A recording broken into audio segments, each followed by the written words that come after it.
Dear learner, in earlier video we have seen the concept of pro rata allotment. Now the same concept we are going to understand through one example. Here the question is given: Janata Paper Limited invited application for 1 lakh equity share, each of rupees 25. 1 lakh share company ने issue किया है, 25 rupees is the face value. Payable is under, on application it is payable 5 rupees, on allotment 7.5 and final call 12.5 rupees is payable. Application were received for 4 lakh share, यानी कि 3 lakh excess application received, 3 lakh excess, क्योंकि हमने तो issue 1 lakh ही किया था, लेकिन company ने share holders ने 4 लाख के लिए अप्लाई किया. And allotment was made. Record the journal entries of the books of company if the director decided to make a pro rata allotment of 25% of the shares applied. यानी कि 4 lakh share apply किए हैं, उसमें से pro रेटा allotment कर रहे हैं 25% शेयर्स का, यानी कि 1 लाख शेयर का. 1 लाख शेयर का हम प्रो रेटा अलॉटमेंट कर रहे हैं. एंड 3 लाख जो भी आया है, 3 lakh additional, 3 lakh multiply by application के टाइम पे 5, यानी कि 15 लाख रुपीज़ हमें एडिशनल मिले. उसमें से हमें 25% का क्या करना है, प्रो रेटा अलॉटमेंट करना है. And balance of application money towards amount due on allotment. जितनी भी अमाउंट अलॉटमेंट में ड्यू है ना, वो सारी की सारी अमाउंट हमें यहाँ पे एडजस्ट करनी है. तो अलॉटमेंट के टाइम पे 7.5 रुपीज़ ड्यू है, तो 1 लाख हमने प्रो रेटा अलॉटमेंट किया है, तो 1 लाख इंटू 7.5, यानी कि 7,50,000 हम एडजस्ट करेंगे against the amount received in access. 15 lakh जो एडिशनल मिले हैं, उसमें से 7,50,000 एडजस्ट करेंगे, एंड बाकी के 7,50,000 हम क्या कर देंगे, रिटर्न कर देंगे, रिफंड कर देंगे. Let us C.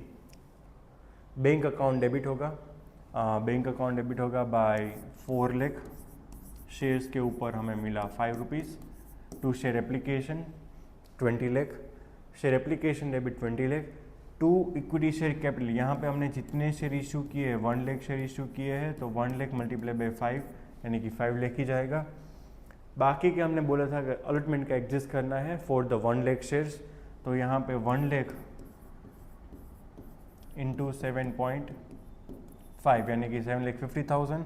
And additional amount जितनी मिली थी 3 लाख मल्टीप्लाई बाय 5, यानी कि 15 लाख जो एडिशनल मिला था, और 15 लाख में से हमें 7,50,000 एडजस्ट करना है अगेंस्ट अलॉटमेंट. एंड बाकी का जो 7,50,000 बचा, वो हम क्या कर देंगे, बैंक से रिफंड कर देंगे. Then we have made a call for the allotment. Equity share allotment account debited 7,50,000 to share capital account 7,50,000, because 1 lakh share हमने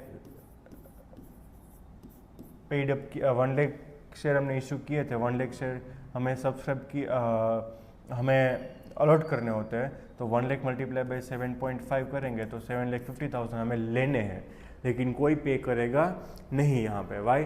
because it is already adjusted at the time of application that money received in access.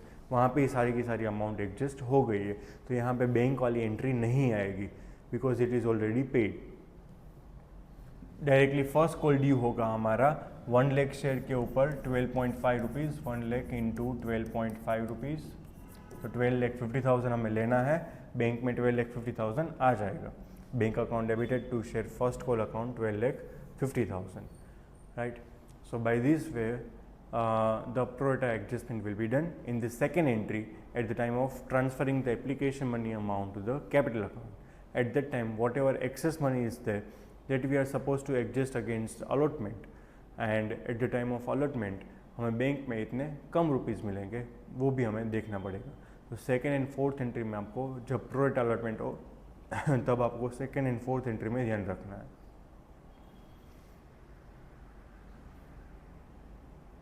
जब pro रेटा allotment हो तब आपको second and fourth entry में ध्यान रखना है, क्योंकि सेकेंड एंट्री में आपको एडजस्ट करना पड़ेगा, एंड अलॉटमेंट में आपको उसको बैंक वाली एंट्री में आपको कम रुपीज़ जितने मिलेंगे जितने आपने एडजस्ट किए हुए. Thank you.